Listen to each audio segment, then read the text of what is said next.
When I was little, I watched a ton of Cartoon Network, but unlike most kids, I didn't watch Adventure Time or Regular Show. I mostly stuck to Boomerang. Looney Tunes, the Flintstones, Scooby-Doo, and of course, Tom and Jerry were all a big part of my childhood. I didn't have a ton of games based on these shows though. I had Looney Tunes Back in Action and Scooby-Doo Night of 100 Frights, but that one didn't work very well. It let me get so far and then it would just stop working. I do remember liking Back in Action a lot. I played it through at least once or twice, but I no longer own it, so that'll have to be a video for another day. For now, I've decided to pick up a handful of games based on potentially my favorite Boomerang show, Tom and Jerry, starting with Tom and Jerry for the Super Nintendo, and...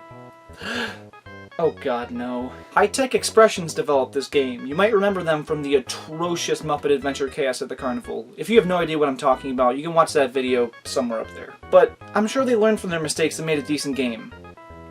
I'm just gonna keep telling myself that. Let's give it a shot. Jesus, with absolutely no warning, the game throws an epileptic tantrum for no reason that leads to an even more seizure-inducing menu. Why would they do this? As soon as your body leaves its state of shock and you press start, you're thrown into the first level, which makes pretty much everything wrong with this game incredibly apparent. I'll give it this, it's on par with other Super Nintendo licensed games in terms of visuals. I think that's one thing the game did right, but that's about it. So the gameplay. You can walk, jump, and throw marbles. That's it. Nothing more is necessary though, and it wouldn't be that bad if each of these things worked as they should. The marble throw may sound interesting, but it's not. You literally just throw a marble, but the angle at which it's thrown makes it really hard to aim at enemies and actually clear a path for yourself. It hardly came in handy and isn't very noteworthy. The jump, however, just does not feel good. If you've been walking for a little bit, you can jump higher, but there's no indicator to this. Some jumps can only be made with this boost, and if you can't tell if it's going to or not, it can cost you so many lives. The occasional platforming with this jump is so horrible. He's so stiff, and the momentum of the jump makes it so hard to land on things. Some of the enemies in this game are tiny and you have to land right on their heads to kill them, but it can be so hard to land, and if you're just a little bit off, you're taking damage. Enemies are placed so poorly, you lose hearts so fast, and when completing some sections, it's impossible to avoid some of these guys. It's broken. And then there's these falling platforms that expect you to react way too quickly. Sometimes you can't even tell you're about to land on one because you can't see where you're trying to land, and even when you can see, they look so similar to the regular platforms that I can't tell them apart in time. Poorly placed enemies and platforms along with random items that fall from the sky and damage you make it impossible to keep your hearts. You're rushing through a part with falling platforms and can't stop to take out the enemies or wait for the falling objects to pass or you will fall to your demise. You have to get hit. It forces you to. So you might, but probably aren't, thinking to yourself, well, what happens if you fall and manage to land on a platform?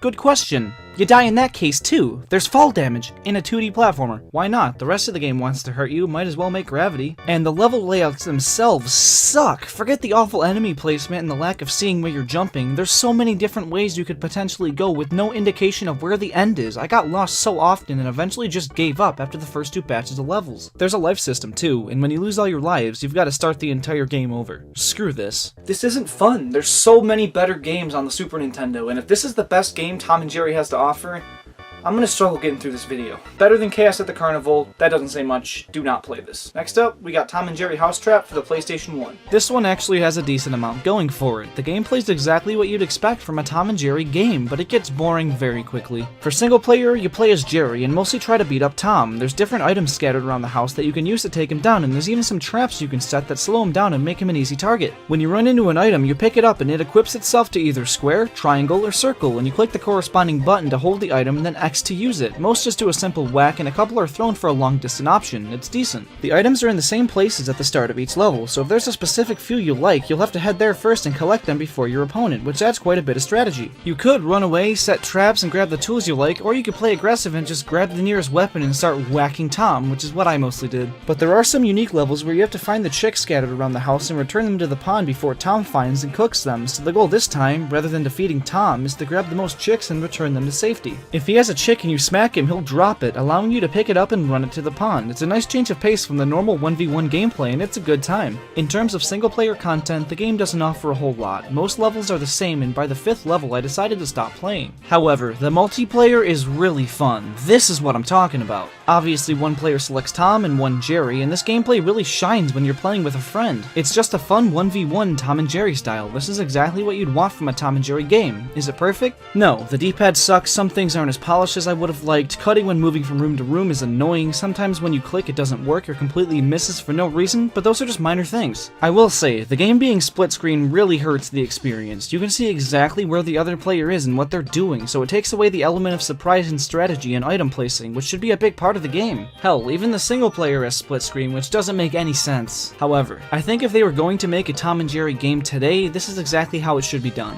Online multiplayer would really do this game justice. Each player could have their own screen and they could really make the game more strategic. I think the Wii U would have been such a great console for this game. Obviously there's no chance of that happening because it's a discontinued console, but I think if a game like this was going to happen, it would have been for that system. Local multiplayer with each character having their own screen, that would have worked so well. If they would have expanded upon what this game established and incorporated isometric multiplayer, they could have had something really special. Since that's never gonna happen, I think even a mobile version of something like this would work really well. Not as well as it would on the Wii U, but it would do the job and makes the most sense nowadays. Anyways, if you don't like Tom and Jerry, definitely pass this up, but if you're looking for a pretty authentic, playable version of Tom and Jerry, this is right up your alley. And last but not least, Tom and Jerry War of the Whiskers for the Nintendo GameCube. It's a pretty standard fighting game when you get down to it. When you start the main mode, Challenge Mode, you select either Tom or Jerry and fight 5 opponents in best of 3 matches, but it'll rarely get past the second one because this game is stupid easy. B is your standard kick and Y is your punch. There's tons of items scattered around the locations to use for projectile attacks or a more powerful whack. If you double jump and press B, you do a slam attack that flattens your opponent for a short moment, so you have some time to grab a good item and wait for them to be able to move again to smack them. This always works. You can seriously just do it every match and win. I will say, it's a little annoying that you can't do this after a single jump. Jumping and pressing B does nothing, it has to be a double jump. But that's a really minor thing, this move is overpowered as is. There's a meter that slowly fills up as you land hits, and when it's full you can hold Z to go into Berserk mode, which increases your damage by a lot. Once you activate it, you completely obliterate the computers. It's honestly pathetic. They don't seem to get any harder from fight to fight either, which is kinda weird. I was actually having an easier time in the later matches. I will say this though, the arenas are very well made. There's plenty of elevation shifts, unique weapons, and sometimes certain events that sweep across the screen and need to be avoided. It's overall really good and shakes up the gameplay a good amount from match to match. These maps are a single screen, and while yes, they're more interesting, varied, and better designed than the single arena in the last game, they don't lend themselves to the gameplay I want out of a Tom and Jerry game. I feel like the overall feeling of the show is handled better in House Trap. Sure, that game only had one location, but it was big and felt like the house in the show. It worked and allowed a bit more strategy. It could have been done way better, but hey, it just established something that works and laid the foundation for future games. The fighting itself is definitely more polished as it's the focus of the game, but it doesn't have as much strategy at all. When an item randomly falls, you might want to go grab it, but you could just spam Y, the slam attack, and use your Berserk meter when it's full and you'll win 99% of the time. It's a button masher. The other game had you running around the house, maybe to the room with your preferred tools, prepping for the encounter, and dueling them. There was a lot more tension and skill. Multiplayer is way more enjoyable in War of the Whiskers though. It's easy to pick up and play, a decent representation of the show, and is more chaotic and fun. The bots totally suck and make the game so bland and boring, but if you can find someone to play with you, you'll for sure have a good time. House Trap's multiplayer is less good because the split screen makes it impossible to hide anything from your opponent, and it takes all the fun out of setting traps and strategizing. At the end of the day, I think either of these games are worth playing if you're a fan of Tom and Jerry. They're by no means must-plays, but if you're into that sort of thing, you might as well give them a shot. It just depends on what you're looking for. If you're looking for a more fun single-player experience that's more faithful to the show, you should give House Trap a try, but if you're looking for better combat and more fun multiplayer, War of the Whiskers is for you. Neither of these games are all that great, but the concept of House Trap makes me favor it just a little. I just wish it was expanded upon. Oh, and Tom and Jerry for the Super Nintendo, wherever I put that, should be avoided at all costs.